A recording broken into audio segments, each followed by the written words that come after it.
Good morning. Magpapadala ako ng balikbayan box sa Pilipinas at i-strap para madaling taypan. Gamitan nyo ng dalawang strap. Yan, isa, dalawa. Mura lang yan strap na yan. $7 lang yan sa Walmart. 3 piraso yan. Okay?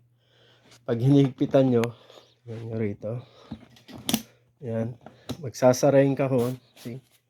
Hindi na siya nakaumbok o hindi na siya buntis. Kaya kailangan nyo ng tapean. Yan, pwede nyo ng tapean. Okay? Yan ang magandang tip. Tip para hindi nakaumbok yung kahon nyo. Okay? Alright. Thank you. Maraming salamat sa inyo. Bye.